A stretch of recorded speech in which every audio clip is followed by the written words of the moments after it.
Hello YouTubers, Jim from Ohio here, and for those of you that have been following my channel since the beginning, you'll remember that one of the first projects that I did when we moved into our house about 9 years ago was this raised bed. I just wanted to give what I'll call an 8-year update on it. We built this out of cinder blocks, and these are just dry stacked blocks. There's no mortar in between.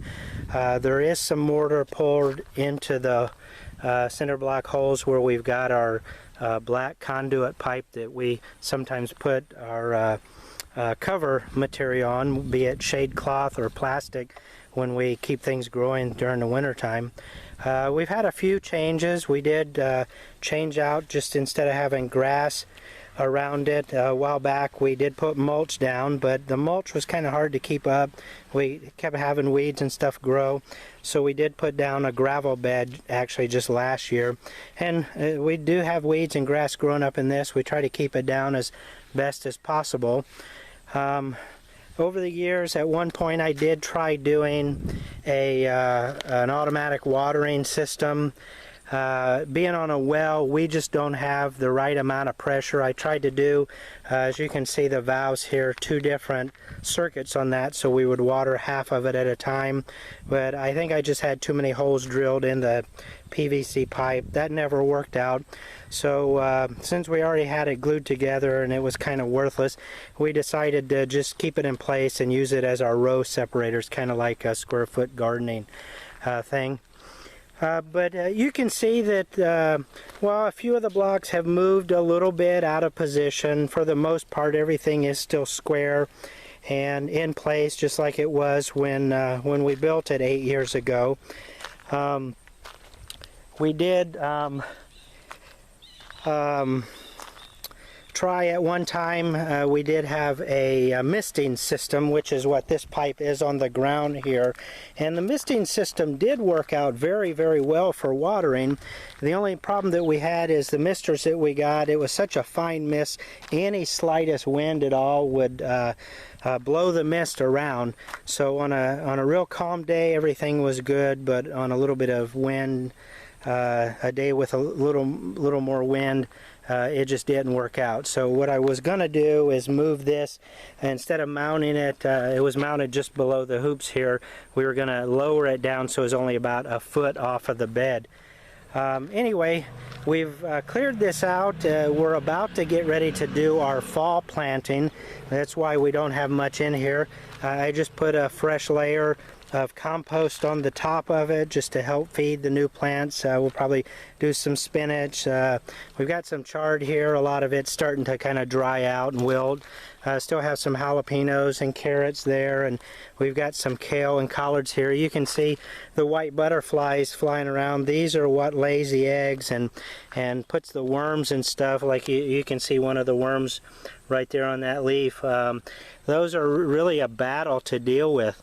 They'll eat every bit of this in just a matter of a week. So that's why we like keeping a cover on it. We'll probably go ahead and pull this stuff up, plant some fresh new stuff that doesn't have the worms or the butterfly eggs, and then hopefully our fall planting will work out well. But I did have a lot of people that over the years have asked questions or kind of spoke out against this system, saying that the blocks would never stay in place and it's best to go with a wood system. But I just wanted to do an update just to let you know that after 8 years, you know, there has been some shifting here and there every now and then. After winter, in the spring, I may have to push blocks back a little bit. For the most part though, 8 years later, other than the blocks being dirty, everything's still good and in place. I'm still able to use the garden exactly for what it was built for, and we're still really happy with it.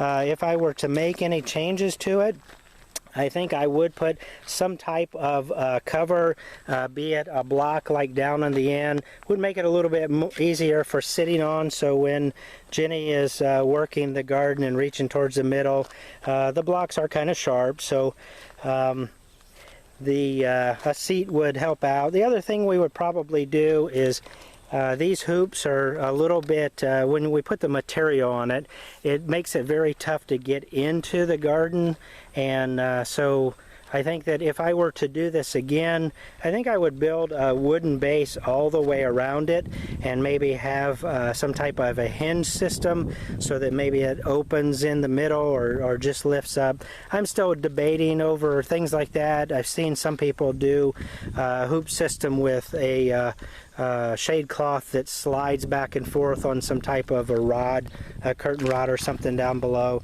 So I'm still considering. If anybody has any ideas or can point me to a video where somebody else has done something like that, it would be helpful.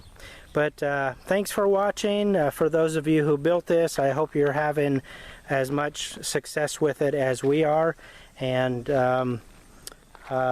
keep growing. It's the only way to get your good produce now that it seems like everything in the grocery stores are covered with one kind of poison or another. But thanks for watching. Stay tuned in. If you're not a subscriber, please click the subscribe button and click on that little bell down below, and you'll be notified automatically whenever we post another video. Take care. Have a good week.